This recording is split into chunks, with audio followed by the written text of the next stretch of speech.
चमनपुर के जंगल में एक प्यारी सी चिड़िया अपने दो बच्चे चुन्नू और मन्नू के साथ रहती थी। तभी तेज तूफान आने से उनका घोंसला डगमगाने लगता है। चीना, चुन्नू मन्नू बेटा, बहुत तेज तूफान आ रहा है, लगता है हमें घोंसला को खाली करना पड़ेगा।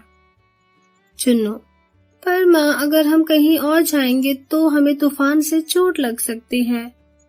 मन्नू, हाँ माँ, चुन्नू ठीक कह रहा है। ये सुनकर चीना चिड़िया तूफान से बच्चों को बचाने के लिए अपने पंखों से बच्चों को ढक लेती है।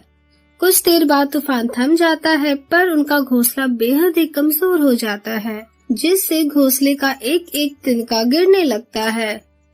मन्नू, माँ, मुझे डर लग रहा है, ये तो टूटता ही जा रहा है। चुन्नू, हाँ माँ, अब इसमें नहीं रह सकते, हमें खाली करना होगा। चीना, बेटा तुम परेशान मत हो, अभी घोंसला बनाना शुरू करती हूँ।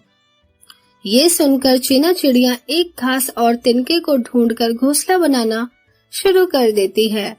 4 दिन बीत जाते हैं, उनका घोंसला बन जाता है, जिससे उनके दोनों बच्चे उस घोंसले में रहते हैं और कहते हैं, चुन्नू, अरे वाह, ये तो पहले से भी ज्यादा मजबूत घोंसला है।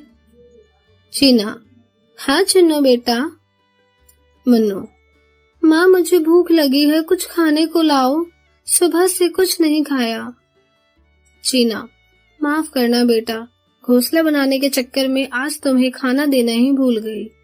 तुम इंतजार करो, मैं अभी खाना लेकर आती हूँ, और कहीं जाना मत। चुन्नू, जी माँ।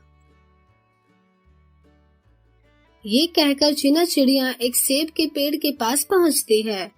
चीना, ऐसा करती हूँ, सेब तोड़कर ले जाती हूँ, इसी से बच्चे खाएंगे। चीना चिड़िया सेब के पेड़ से सेब को तोड़कर अपनी चोंच में दबाए घोंसले पर लौटती है तो देखती है कि उसके बच्चे रो रहे हैं और एक जालिम कौवे ने उसके बनाए घोंसले को चोंच मार मारकर बेरहमी से तोड़ दिया। तभी कौवा कहता है, कौवा, हा हा हा, आखिर तोड़ ही दिया ना मैंने तुम्हारे घोंसले को। चुन्नू, माँ माँ जल्दी आओ। चीना, चुन्नू मन्नू बेटा घबराओ नहीं, चुप हो जाओ और रो मत।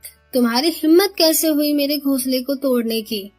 आज ही मैंने घोंसला बहुत मेहनत से बनाकर तैयार किया था, अब मैं अपने बच्चों के साथ कहाँ रहूंगी। कौवा, हा हा हा, तुम इसी के लायक हो, आज से कभी मेरे से उलझने की कोशिश मत करना। चीना, अच्छा तो तुमने मेरे से उस दिन का बदला लिया है? हाँ लिया है, मेरी बात माना करो वरना ऐसे ही परेशान करूंगा। जानते हो ना, इस जंगल के सारे पक्षी मुझसे डरते हैं, तुम भी अब अपनी हद में रहो। चीना, हद में तो तुम रहो अपनी। कौवा, अच्छा अभी बताता हूँ तुझे। वो काला अड़ियल कौवा चीना चिड़िया को धक्का देकर और उसके सेब छीनकर भाग जाता है।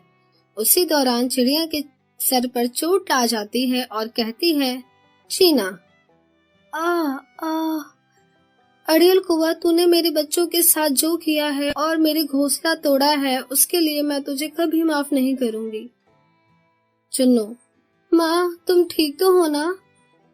मन्नू, माँ को चोट लग गई है, अब हम क्या करें? अब तो हमारे पास रहने को घर भी नहीं है और ना पैसे और ना कुछ खा सकते हैं, माँ की दवाई कैसे कराएं?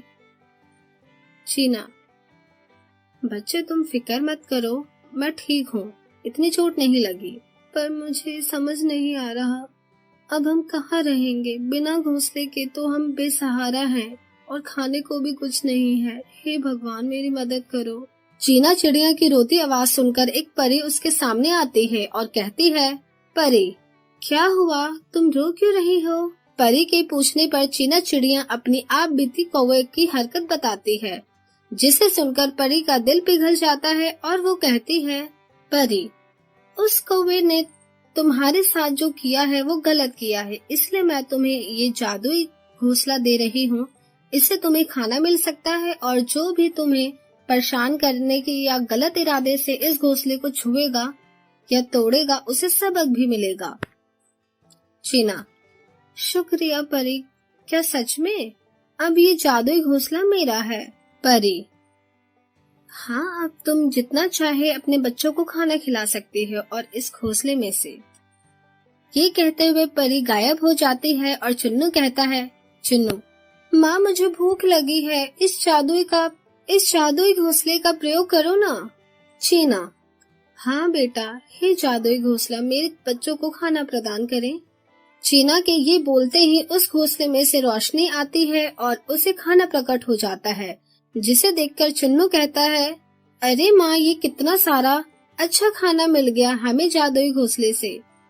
मन्नू, हाँ माँ, देखो मेरा पसंदीदा बाजरे की रोटी भी है।